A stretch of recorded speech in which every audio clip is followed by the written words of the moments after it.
tudo o que vocês precisam saber sobre o Fundo Rural. Primeiramente, o que é Fundo Rural? Aqui, quando a gente tem as empresas do comércio, indústria, serviço, nós temos a contribuição previdenciária patronal, contribuição do INSS, né? Então, a contribuição do INSS que vai para a aposentadoria dos trabalhadores urbanos.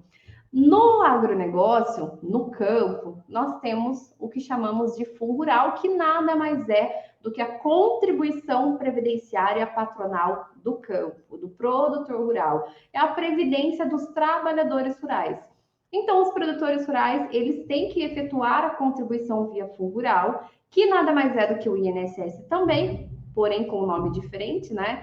Então, inclusive, na última alteração que nós tivemos da legislação, o nome mudou. Então, hoje o Fundo Rural, comumente conhecido, ele se chama Contribuição Previdenciária Patronal Rural, tá? Então, ele não se chama Fundo Rural, mas como os nossos clientes conhecem como Fundo Rural, como nós conhecemos como Fundo Rural, é assim que a gente apelida carinhosamente ele e vai levar esse apelido para sempre.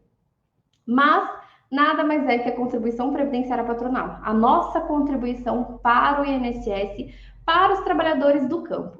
Os produtores rurais, eles têm a obrigatoriedade do recolhimento do fundo rural e foi uma briga muito grande, onde os produtores entraram na justiça, muitos produtores entraram com processos para que eles conseguissem a isenção, a suspensão, a isenção, porque eles julgavam o fundo rural como inconstitucional, né? Falavam que não precisariam pagar o fundo rural, visto que já pagam outros tributos sobre o faturamento. Mas, depois de muita briga que aconteceu nos tribunais, foi pacificado, onde em 2018, muitos produtores que tinham deixado de recolher o fundo rural sem fazer depósito judicial, tiveram que recolher todo o atrasado. Então, vocês já devem ter ouvido falar aí de muitos produtores que ficaram devendo fundo rural em um período de tempo e depois precisaram recolher isso. A Receita Federal instituiu um parcelamento específico para o fundo rural, então isso fez com que muitos produtores começassem a se regularizarem. Mas de 2018, quando saiu a decisão final, a Receita Federal pacificou e instituiu novas regras referentes ao fundo rural.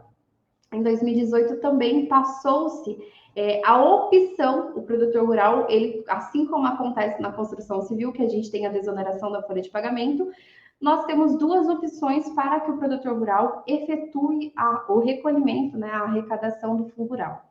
Hoje, as duas opções que nós temos é via folha de pagamento ou então via comercialização. Produtor rural, todo começo de ano, e eu falo assim, o planejamento tributário do fundo rural, ele não deve acontecer no começo do ano, não. Ele é consolidado a opção junto com a folha de pagamento de janeiro, que nós enviamos até o quinto dia útil. Porém, esse planejamento tributário, eu saber, eu decidir por qual eu vou optar, tem que acontecer no máximo em dezembro do ano anterior. Já explico para vocês por quê. Então, nós temos duas opções. Faturamento, que é a comercialização, ou então via folha de pagamento.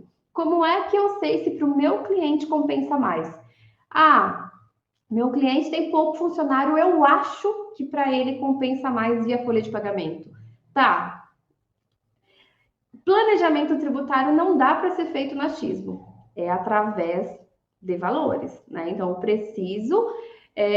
preciso ir lá, colocar em planilha, o produtor tem pouco funcionário. Será que para ele compensa? Bom, se você não fizer o cálculo, você não vai saber. Eu estou achando que a alíquota da folha de pagamento, ela é muito alta, porque é 23%. Né? Então, é 20% de INSS, 1 a 3% de RAT, 23% é muito maior do que 1,5%. Tá, realmente, de números é. Mas será que no cálculo, você conhecendo a atividade do produtor, conhecendo o faturamento, conhecendo quanto que ele gasta de folha de pagamento, será que realmente é maior? Né? Então, são alguns achismos que a gente não pode ter quando a gente está falando com o produtor rural.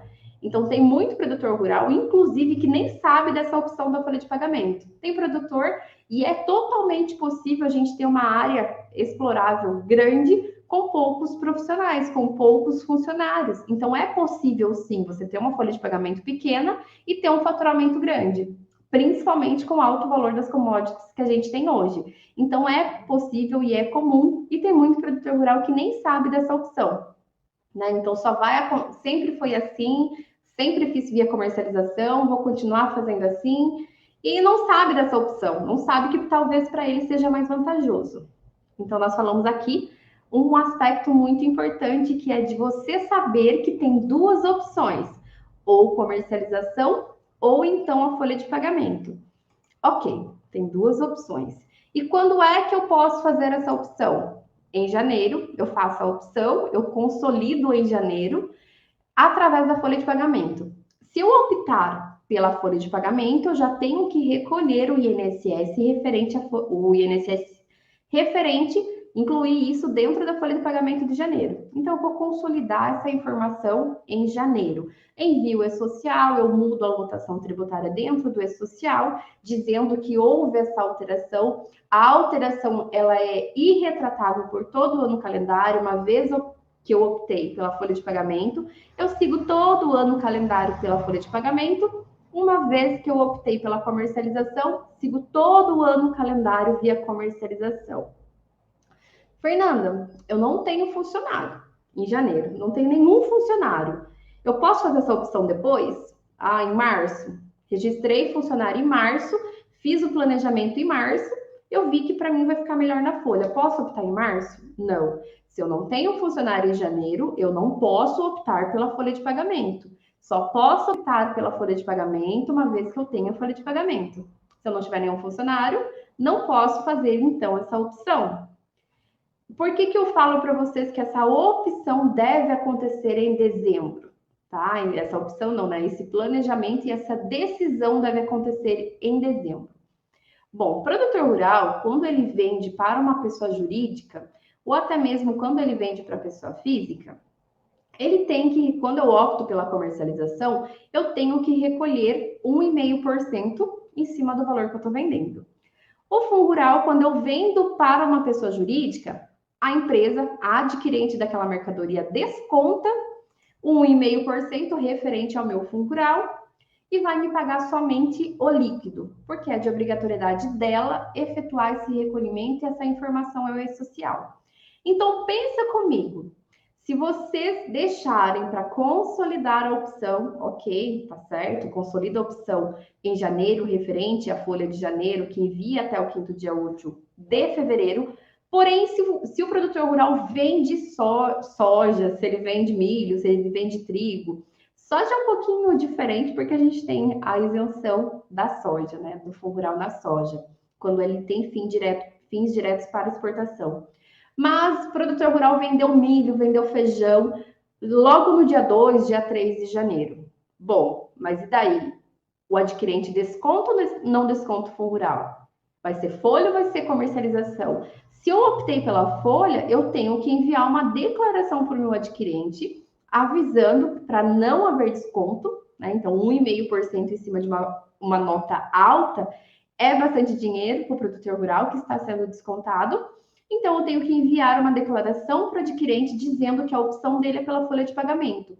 Então, embora a consolidação, embora a finalização, a concretização da sua opção pela folha de pagamento acontece até o 5º dia útil de fevereiro, referente à folha de janeiro, eu tenho que já saber qual que vai ser a minha opção em dezembro. Porque se o produtor for vender, e é totalmente possível produtores venderem já nos primeiros dias do ano feijão, soja, milho, o que tiver estocado no ano anterior, é possível. Então, ele tem que saber logo no começo do ano para saber se o adquirente vai descontar ou não. Então, por mais que eu fale para vocês, consolida em referente à folha de janeiro em fevereiro, porém, tem que saber e tem que tomar decisão logo em dezembro, tá bom? E quais seriam as alíquotas, então, de fundo rural? Bom, já sei que o fundo rural é a contribuição previdenciária patronal, já sei que nós temos a opção pela comercialização ou pela folha de pagamento. Bom, 2 aspectos muito importantes. E quais seriam as alíquotas? Se eu optar, por exemplo, pela comercialização. Se eu for um produtor rural pessoa física, né, então depois eu falo um pouquinho para vocês de quem é a obrigatoriedade do recolhimento. Mas se eu for um produtor rural pessoa física, a minha alíquota é de 1,5%. 1,5%, o que está dentro disso? 1,2% referente ao INSS, a Previdência Social, 0,1% do RAT, referente a acidentes de trabalho, e o 0,2% é a contribuição ao Senar, ao Sistema S, tá? Então, é a contribuição ao Senar.